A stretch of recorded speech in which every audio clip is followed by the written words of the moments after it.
దేవుని స్తోత్రం. కొద్ది నిమిషాలు దేవుని యొక్క వాక్యాన్ని మన శ్రద్ధగా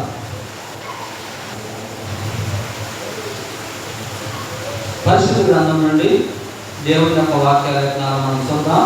పరిశుద్ధ గ్రంథం నుండి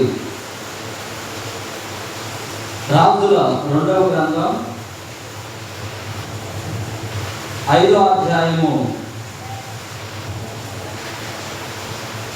మొదటి వచనాన్ని మనం చదువుకుందాం.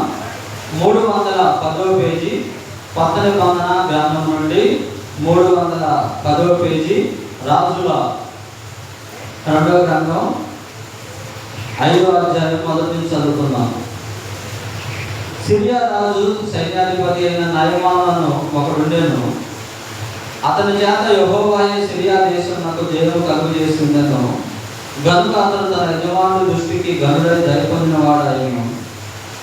అతడు మహాపరాక్రమశాలి ఉండేను గాని అతడు కుష్ఠరోగి. ప్రభునందు ప్రియమైన దేవుని బిడ్డలారా, దేవుని యొక్క వాక్యాన్ని మనము జాగ్రత్తగా పరిశీలించినట్లయితే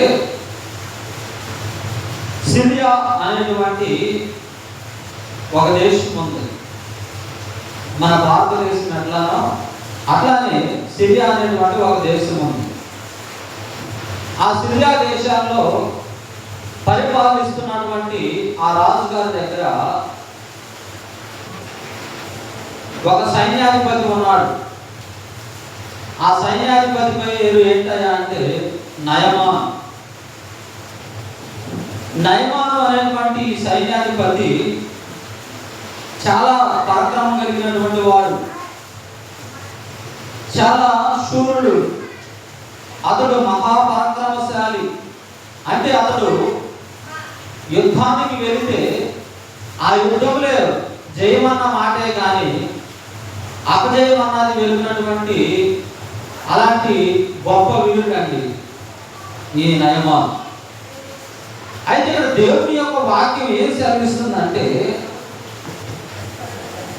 మొదటి వచనంలో సిరియా రాజు సైన్యాధిపతి అయిన నయమాను ఒకడు నేను అతని చేత యెహోవాయే సిరియా దేశమునకు జయము కలుగు చేసి ఉండెనని దేవుని వాక్యం సెలవిస్తూ ఉంది. ఏమండి, దేవుడే అతనికి జయాన్ని యుద్ధంలో కలుగజేసాడు అంటండి.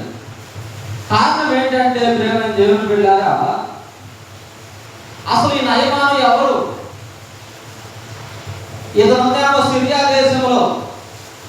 సిరియా దేశంలో ఉన్నటువంటి ప్రజలు యెహోవా దేవుని నమ్ముకోరు. వాళ్ళకి ఇష్టం వచ్చినటువంటి దేవుల్ని, వాళ్ళకి ఇష్టం వచ్చినటువంటి దేవతలను నమ్ముకుంటూ ఉండేవారు.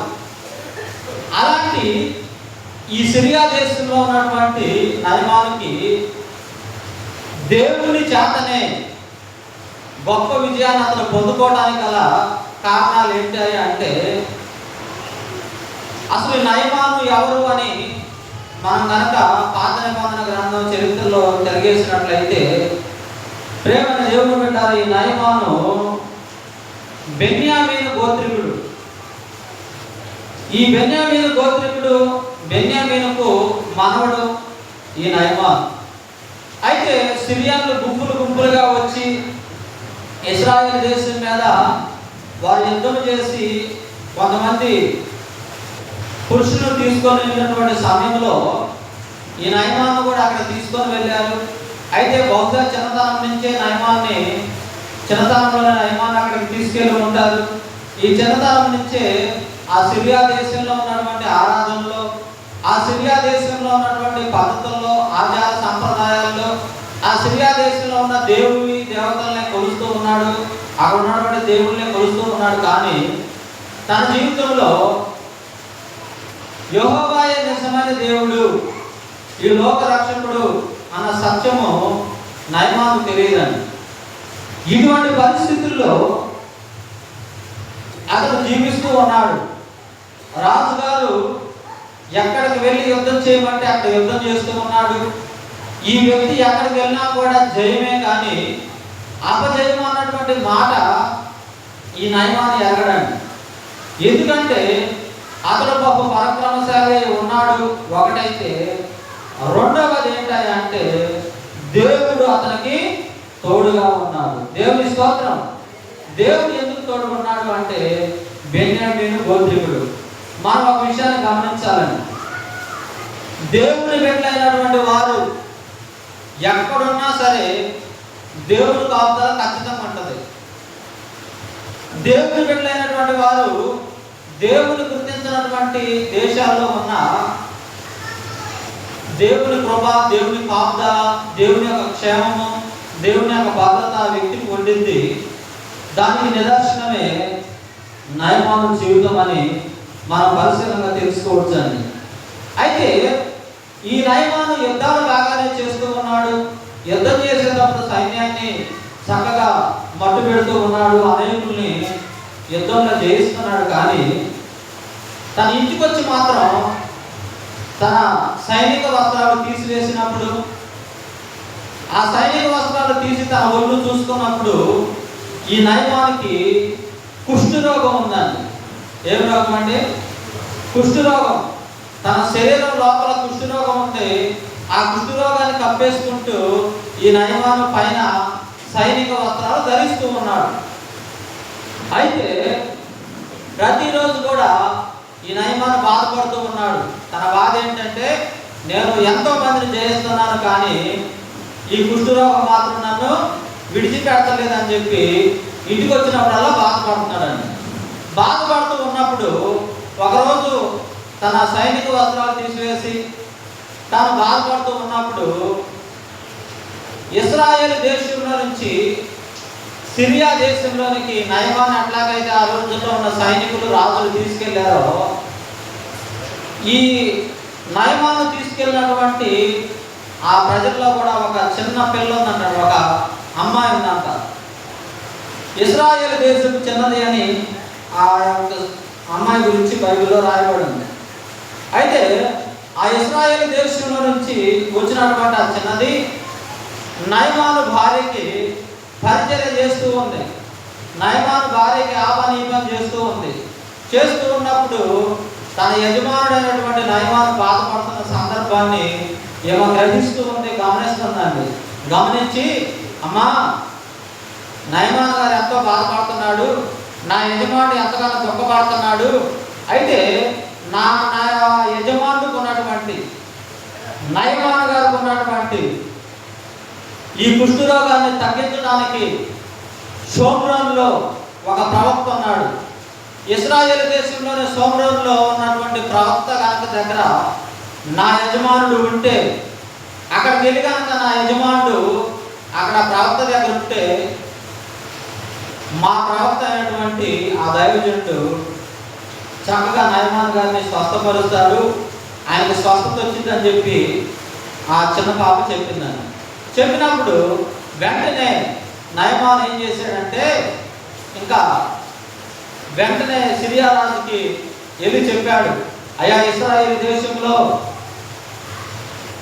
ఆ ఇశ్రాయేలు దేశపు రాజు నాకు స్వస్థతనిస్తాడంట, నా కుష్ఠరోగాన్ని తగ్గిస్తాడంట, నా కుష్ఠరోగానికి స్వస్థతనిస్తాడంట అని చెప్పి అన్నప్పుడు, ప్రేమైన దేవుని బిడ్డలారా, వెంటనే ఈ సిరియా దేశపు రాజు ఏం చేశాడంటే, ఇశ్రాయేలు దేశపు రాజుకి ఒక లెటర్ పంపించాడు, ఉత్తరం పంపించాడు. ఆ ఉత్తరాన్ని కూడా ఎవరు తీసుకెళ్లారయ్యా అంటే ఈ నయమానే తీసుకెళ్ళాడు. ఈ ఉత్తరం తీసుకొచ్చినటువంటి వ్యక్తి నయమాన్, ఇతని పేరు, ఇతనికి కుష్ఠరోగం ఉంది, ఇతను స్వస్థపరచు అని చెప్పి ఆ ఇశ్రాయేలు దేశపు రాజుతో ఆ వర్తమానం చెప్పినప్పుడు రాజుగారు కలవరం చెందాడు.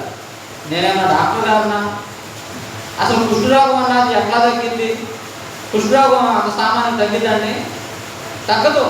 కుష్ఠరోగం అనేది భయంకరమైనటువంటి రోగం అన్నమాట. ఆ రోజుల్లో ఉన్నటువంటి పరిస్థితులను బట్టి కుష్ఠరోగం అనేది ఒక మనిషికి వస్తే దానికి మరి మందులు కూడా లేని పరిస్థితి. ఆ కుష్ఠరోగం వల్ల చనిపోయేవారు ఎక్కువగా ఉండేవారు, కానీ నయమయ్యేవారు చాలా తక్కువ మంది ఉండేవారు. అట్లాగే నయమాను కూడా తన కుష్ఠరోగాన్ని బట్టి ఆయన తిరగని హాస్పిటల్ లేదు, మరి వెళ్ళనటువంటి డాక్టర్ గారు లేరు, వెళ్ళనటువంటి దేవుడు లేడు, వెళ్ళనటువంటి గుడి లేదు, అన్ని చోట్లకు తిరిగాడు. ఒక యెహోవా దేవుని దగ్గరకు తప్ప అన్ని దేవతల దగ్గర తిరిగాడు. అయితే ఎప్పుడైతే ఆ ఇశ్రాయేలు దేశం చిన్న మాట చెప్పిందో ప్రేమ దేవుని బిడ్డలారా, వెంటనే ఆ పత్రికను తీసుకొని వచ్చినప్పుడు ఆ ఇశ్రాయేలు దేశం రాజు ఏం చేశాడంటే తన బట్టలు చింపేసుకున్నాడు. తన బట్టలు చింపేసుకొని బాధపడుతున్నాడు. నేనేంటి అతని రోగాన్ని స్వస్థపరచడం ఏంటి, కాబట్టి ఇది కరెక్ట్ కాదు అని చెప్పి ఆయన రాజుగారు నాతో యుద్ధం చేయాలని ఏదో ఒక సాగుతో యుద్ధానికి పన్నాగం పనుతున్నాడని చెప్పి బాధపడుతూ ఉంటే ఇశ్రాయేలు దేశపు రాజు వస్త్రాలు చింపుకున్న సంగతి ఎవరికి తెలిసిందంటే ఎలీషా ప్రవక్తకు తెలిసింది. ఎలీషా అనేటువంటి పాస్టర్ గారికి తెలిసింది. ఎలీషా అనేటువంటి పాస్టర్ గారికి తెలిసేసరికి ఆ పాస్టర్ గారు ఏం చేశాడంటే, రాజుగారు నువ్వు వస్త్రాలు చింపుకోవాల్సిన పని లేదు, ఆ వచ్చినటువంటి నయమాన్ని నా దగ్గర పంపించు, ఆ నయమాన్ని నా దగ్గర తీసుకొని రా, ఆ నయమాన్ని నా దగ్గర తీసుకొస్తే నేను అతనికి స్వస్థతను ఇస్తానని చెప్పినప్పుడు అండి వెంటనే రాజుగారు ఏం చేశాడు, అక్కడ షోమ్రోనులో ఉన్నటువంటి ఎలీషా ప్రవక్త దగ్గరికి వెళ్ళాడు. ఎలీషా ప్రవక్త దగ్గరికి ఎలీషా ప్రవక్త ఎక్కడైతే ఉన్నాడో ఆయన ఉన్నటువంటి ఇంటికి సమీపంలోకి వెళ్ళి ఆ రథాన్ని ఆపి ఆయన మరి రథం దిగుతూ ఉండగానే తన దగ్గర ఉన్నటువంటి పనివాడిని పంపించాడు.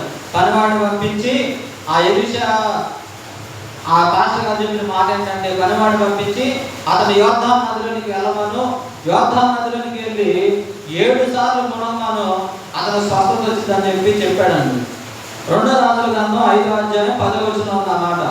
ఎలీషా నువ్వు యోర్దాను నదికి పోయి 7 మార్లు స్నానం చేయము, నీ ఒళ్ళు మళ్ళా బాగా నువ్వు శుద్ధుడు అవుతావు అని అతనితో చెప్పుటకు ఒక దూతను పంపాను.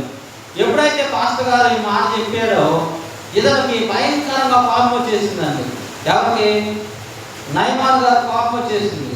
నయమాన్ గారు కోపం వచ్చి ఏంటి ఆయన నా దగ్గరకు వచ్చి నా మీద చెయ్యించి నన్ను స్వస్థపరుస్తాను అనుకున్నాను, ఆయన ఏంటి దూత చేత మాట చెప్పి పంపించాడు, ఈయన చేసే పని నాకేం నచ్చలేదు, మా దేశంలో అబానా అనేటువంటి నది లేదా, దానిలో మునిగి నేను స్వస్థత పొందుకోలేనా, పర్పర అనేటువంటి నది లేదా, దానిలోకి వెళ్ళి నేను మునిగి స్వస్థత పొందుకోలేనా అని చెప్పి నయమాను భయంకరంగా పాపం తెచ్చుకున్నాడండి. నయమాను పాపం వచ్చేసరికి ప్రేమైన దేవుని బిడ్డలారా, అక్కడ జరిగినటువంటి సందర్భం ఏంటంటే నయమానికి కోపం వచ్చి రథాన్ని వెనక్కి తిప్పేసేసాడు, మళ్ళా సిరియా దేశం వెళ్ళిపోవాలని. బయలుదేరేసరికి తన దగ్గర ఉన్నటువంటి సైనికుల్లో ఒక సైనికుడు అన్నాడు, ఆ సైనికుడు చెప్పిన మాట ఏంటంటే, అయ్యా ఆయన ఏదన్నా చేయమంటే చేయవా, నువ్వు ఫలానా పని చెయ్యి, ఫలానా కార్యం చేయని చెప్తే నువ్వు చేయవా? ఆయన ఏం చెప్పాడు, నువ్వు యోర్దాను నదిలోనికి వెళ్ళు, అక్కడికి వెళ్ళి నువ్వు 7 మార్లు మునుగు, 7 మార్లు స్నానం చెయ్యి, 7 మార్లు స్నానం చేస్తే నువ్వు శుద్ధుడు అవుతావంట, అదే ఆయన చెప్పింది, నీ కోపం ఎందుకయ్యా అని చెప్పి దాసును మాట్లాడేసరికండి నయమాను కొంచెం ఆలోచనలో పడ్డాడు. నయమాను ఆలోచనలో పడి సరే ఈ వ్యక్తి ఎందుకు చెప్పాడో అని చెప్పి వెళ్ళాడు. వెళ్ళి ఆ యోర్దాను నదిలో ఒకసారి మునిగాడు, లేచాడు, ఒళ్ళు స్వస్థత రాలేదు. రెండోసారి మునిగి లేచాడు, ఒళ్ళు స్వస్థత రాలేదు. మూడోసారి మునిగి లేచాడు, స్వస్థత రాలేదు. ఇంకేం అనుకున్నాడు, ఆ మధ్య జీవితాల పాస్టర్ గారు ఎందుకు స్వస్థత వచ్చిందని బహుశా అవిశ్వాసం తెచ్చుకొనే ఉంటాడు. అయినా కానీ ప్రేమ దేవుని బిడ్డలారా, సరే ఆ టైం చేయండి ఎందుకు చెప్పాడో అని ఎప్పుడైతే 7 సార్లు మునిగి లేచాడో, 7వసారి ఎప్పుడైతే మునిగి పైకి లేచాడో వెంటనే జరిగింది ఏంటంటే ప్రేమ దేవుని బిడ్డలారా, అతని దేహము పసి పిల్లవాని దేహం వలె మారిపోయింది. దేవుని స్తోత్రం, హల్లెలూయా. ఆయనకున్నటువంటి కుష్ఠరోగం తగ్గిపోయింది. నయమానుకున్నటువంటి కుష్ఠరోగం వెంటనే స్వస్థత వచ్చిందండి. వెంటనే స్వస్థత వచ్చేసరికి ఇక నయమాను ఆనందానికి అవధులు లేవు. ఎంతగానో సంతోషపడుతూ ఉన్నాడు, ఎంతగానో ఆనందం చెందుతూ ఉన్నాడు. మళ్ళా ఎలీషా పాస్టర్ గారు ఉన్నటువంటి ఆ ఇంటికి వచ్చాడు. వచ్చి అయ్యా నేను నీకు బహుమానాలు ఇస్తాను, బహుమతులు ఇస్తాను, తీసుకో అని చెప్పి అన్నప్పుడు అండి అప్పుడు జరిగింది ఏంటంటే ప్రేమ దేవుని బిడ్డలారా, నీ బహుమానాలు నాకు ఏమీ అవసరం లేదు, నువ్వు స్వస్థత పడ్డావు కదా, నువ్వు నీ దేశానికి వెళ్ళిపో అన్నట్లుగా అక్కడ ఉన్నటువంటి ఎలీషా పాస్టర్ గారు చెప్పినప్పుడు అండి సర్లే అని చెప్పి ఆయన నయమాను తిరిగి వెళుతూ ఉన్నారు. అయితే ప్రేమైన దేవుని బిడ్డలారా, ఇక్కడ నయమాను ఇచ్చినటువంటి గొప్ప సాక్ష్యం ఏంటి అంటే చూడండి, 2 రాజుల గ్రంథం 5:15లో అప్పుడు అతను తన పరివారంతో కూడా దైవజనుడి దగ్గరకు వచ్చి అతని ముందర నిలిచి, చిత్తగించుము, ఇశ్రాయేలులో ఉన్న దేవుడు తప్ప లోకమందంతటి అందును మరి యొక్క దేవుడు లేడని నేను ఎరుగుతును. దేవునికి స్తోత్రం. ఇక్కడ నయమాను ఏమంటున్నాడండి, ఇశ్రాయేలులో ఉన్నటువంటి యెహోవా దేవుడు తప్ప లోకమందంతటా ఏ దేవుడు కూడా లేడు అని చెప్పి ఆయన సాక్ష్యం ఇస్తూ ఉన్నాడు. ఎందుకంటే ఆయన ఎన్నో దేశాలు తిరిగాడు, ఎంతో మంది దేవుళ్ళ దగ్గరికి వెళ్ళాడు, ఎన్నో దేశాలు వెళ్ళాడు, ఎన్నో దేశాలు తిరిగి ఎన్నో దేవతల దగ్గరికి వెళ్ళాడు. కానీ ఏ దేవుడు ఆయన స్వస్థపరచలేదు, ఆ కుష్ఠరోగం నుంచి విడిపించలేదు, ఏ దేవత కూడా ఆయనకి విడుదల కలిగించలేదు. కానీ ఒక్క యెహోవా దేవుడే ఆయనకి స్వస్థతనిచ్చాడు. దేవుని స్తోత్రం. మరి మన దేవుడు అయినటువంటి యెహోవా దేవుడే ఆయనకి స్వస్థతనిచ్చాడు. అందుకే అప్పుడు ఏమన్నాడు, నయమాను చెబుతున్న మాట ఏంటంటే, ఇశ్రాయేలులో ఉన్న దేవుడు తప్ప లోకమందంతటా ఇక ఏ దేవుడు లేడు. దేవుని స్తోత్రం. హల్లెలూయా. ఏమండి, దేవతలు గొప్పవారా, దేవుడు గొప్పవాడా? చెప్పండి, అర్థమైంది నా ప్రశ్న? దేవతలు గొప్పవారా, దేవుడు గొప్పవాడా? దేవుడే గొప్పవాడు. దేవుని స్తోత్రం. ఎందుకంటే ఈ నయమాను ఎన్నో దేవతల దగ్గరికి వెళ్ళాడు, ఆ దేవతలు ఎవరు కూడా తనను స్వస్థపరచలేదు. కానీ యెహోవా దేవుడే తనను స్వస్థపరిచాడు. దేవుని స్తోత్రం. అందుకే ఇశ్రాయేలులో ఉన్నటువంటి యెహోవా దేవుడు తప్ప ఈ లోకమంతటా ఏ దేవుడు కూడా లేడని చెప్పి సాక్ష్యం ఇచ్చి ప్రేమైన దేవుడు బిడ్డలారా, దేవుడిని ఎంతగానో గణపరిచాడు. అంత మాత్రమే కాదు, నయమాను తన జీవితంలో ఒక నిర్ణయం తీసుకున్నాడు. ఇక నుంచి నేను ఏ దేవతకు మొక్కను, ఇక నుంచి నేను ఏ దేవుడికి మొక్కను. ఒకవేళ రిమ్మోన్ అనేటువంటి గుడిలో ఆ దేవతకు మొక్కాల్సిన పరిస్థితి కనుక వస్తే ఆ రాజుగారి బాధ్యత నా మీద ఉంది కాబట్టి, ఒకవేళ అక్కడ కనుక ఏదైనా పొరపాటు జరిగితే, అక్కడ కనుక రిమ్మోన్ గుడిలో నేను నమస్కారం చేస్తే ఆ విషయాన్ని బట్టి దేవుడు నన్ను క్షమించును కాక అని చెప్పి కింద 16-17 వచనాల్లో ఆయన 18 వచనాల్లో మాట్లాడినట్టు మనం చూస్తున్నాం. ప్రేమైన దేవుని బిడ్డలారా, ఆ రీతిగా నయమాను జీవితంలో గొప్ప అద్భుత కార్యాన్ని చూశాడు. ఎందుకు? నయమాను యెహోవా దేవుని గుర్తించినప్పటికీ, గుర్తు ఎరగనప్పటికీ, కానీ దేవుడు మాత్రం తన కుమారుడైనటువంటి, తన గోత్రికుడు అయినటువంటి బెన్యామీను గుర్తుపెట్టుకున్నాడు. బెన్యామీను మనవడైనటువంటి నయమాన్ని గుర్తుపెట్టుకున్నాడు. ఆయన్ని మేలు చేశాడు. ఇప్పుడు మీరున్నారు, మీరు చేసేటువంటి ప్రార్థన మీ బిడ్డ తరాలకు ఉపయోగపడాలి. దేవుని స్తోత్రం. ఇప్పుడు మీ తరంలో మీరు చేసిన ప్రార్థన మీ పిల్లల తరానికి ఉపయోగపడాలి. మీ పిల్లల తరం నుంచి మీ మన సంతానానికి మీ ప్రార్థన ఉపయోగపడాలి. అట్లాగే మీరు యేసుక్రీస్తు ప్రభువుకి చేసేటువంటి ప్రార్థన 3-4 తరాల వరకు కూడా దేవుడు జ్ఞాపకం చేసుకుంటాడన్న సంగతిని గుర్తుపెట్టుకోవాలి. దేవుని స్తోత్రం. అంతకన్నా ఎక్కువ తరాలను కూడా దేవుడు గుర్తుపెట్టుకుంటాడు. ఎందుకు? నీ ప్రార్థన ద్వారా. ఈ బెన్యామీన్ అనేటువంటి వ్యక్తి ఎవరు? యాకోబు కుమారుడు. యాకోబు చేసినటువంటి ప్రార్థన బట్టి యాకోబు ప్రార్థన దేవుడు గుర్తుపెట్టుకున్నాడు. యాకోబు కుమారుడు అయినటువంటి ఆ బెన్యామీన్ కూడా దేవుడు గుర్తుపెట్టుకున్నాడు. ఆ బెన్యామీన్ చేసిన ప్రార్థన బట్టి అతని మానవ సంతానమైనటువంటి, అతని మానవుడైనటువంటి నయమాను దేవుడు గుర్తుపెట్టుకున్నాడు. కాబట్టి ప్రేమైన దేవుని బిడ్డలారా, మీరు కూడా బాగా ప్రార్థన చేయాలి. మరి కుష్ఠరోగం అంటే మామూలు విషయమా? భయంకరమైన రోగం. అంత రోగాన్ని దేవుడు నయమానికి స్వస్థతనిచ్చాడు. మీరు కూడా దైవజనుడు చెప్పినటువంటి మాట చొప్పున చేస్తే దేవుడు మీ జీవితాల్లో కూడా గొప్ప అద్భుత కార్యాలు చేస్తాడు. మరి ఈ రోజుల్లో చాలా మంది ఎంతమంది ఎవరైనా మాట చెప్పినా వింటారు, కానీ పాస్టర్ గారు ఏదన్నా మాట చెప్తే వినే వాళ్ళు ఉన్నారా? పాస్టర్ గారు అమ్మ మీరు ఇట్లా చేసుకోండి మీకు మేలు కలిగింది, మీరు ఇట్లా చేసుకుంటే మీకు దేవుని వచ్చింది, మీకు ఇట్లా చేసుకుంటే మీకు స్వస్థత వచ్చింది, మీరు ఇలా నడుచుకుంటే మీకు దేవుడు మీ పక్కన మేలు చేస్తాడని చెప్పి చెప్తే మరి దేవుని సేవకుడు మాట ఎంతమంది అంటున్నారు? మీరు కనుక దేవుని సేవకులు చెప్పేటువంటి మాటలు కనుక విన్నట్టయితే మీ జీవితంలో దేవుని అద్భుత కార్యం చూస్తారని. మరి ఎలీషా అనేటువంటి పాస్టర్ గారు చెప్పిన మాట నయమాను ఎన్నాడా లేదా చెప్పనా? నయమాను ఎలీషా పాస్టర్ గారు చెప్పినటువంటి మాటకి మొదట కోపం తెలుసుకున్నా, మొదట రౌద్రం తెలుసుకున్నా, ఆయన మాట నేను ఏంట్లే అని లెక్కలేని తరంగా ఉన్న తర్వాత పనివాడు చెప్పిన మాటను బట్టి ఏం చేశాడు? యోర్దాను నదిలోకి వెళ్ళాడు, 7 సార్లు మునిగి స్వస్థత పొందుకున్నాడు. అట్లానే మీకు కూడా మేలు జరగాలి అంటే, మీ కుటుంబాల్లో మేలు జరగాలంటే, మీ కుటుంబాల్లో మీరు ఆశీర్వాదం చూడాలి అంటే, మీ కుటుంబాల్లో ఉన్న దీర్ఘకాలిక రోగాల నుంచి విడుదల పొందాలి అంటే, మీ కుటుంబాల్లో ఉన్న అనేక సమస్యల నుంచి మీరు విడిపించబడాలంటే దేవుని సేవకులుగా మీరు చెప్పే వాక్యాలు మీరు జాగ్రత్తగా వినాలి. వినడం వల్ల ఏం జరిగింది? విశ్వాసం కలిగింది. దేవునికి స్తోత్రం, హల్లెలూయా. దేవుని యొక్క వాక్యం వినడం ద్వారా మీకు విశ్వాసం కలిగింది. అయితే దేవుని మాటలు మీరు వినాలి.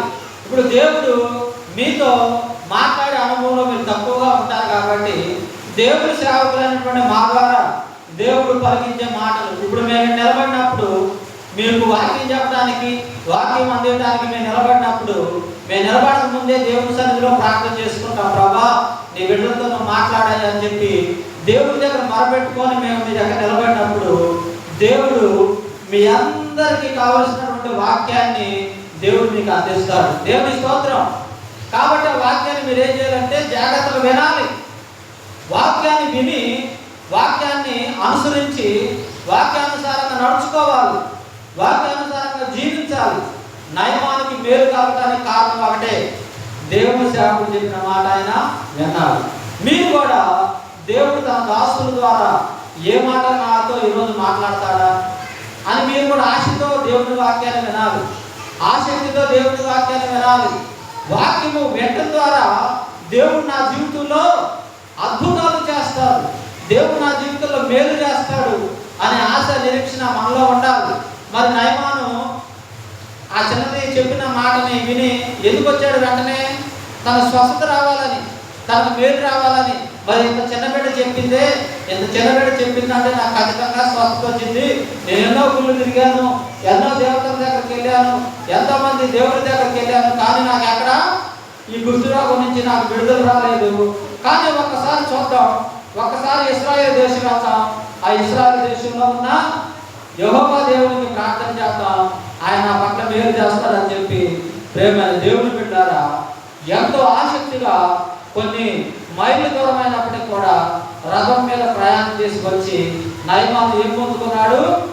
స్వస్థత పొందుకున్నాడు, మేలు పొందుకున్నాడు, దేవుని యొక్క ఆశీర్వాదాన్ని పొందుకున్నాడు.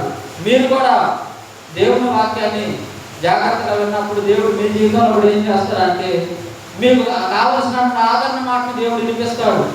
మీ కుటుంబంలో మీకు ఏ మేలు చేయాలని దేవుడు ఉద్దేశించాడో, దేవుని యొక్క చిత్తము, దేవుని యొక్క ప్రణాళిక మీ కుటుంబంలో ఏమైతే జరగాలని ఉందో అవన్నీ దేవుడు చేస్తాడు. అయితే మీరు దేవుని మాటను వినాలి, దేవుని వాక్యాన్ని జాగ్రత్తగా వినాలి.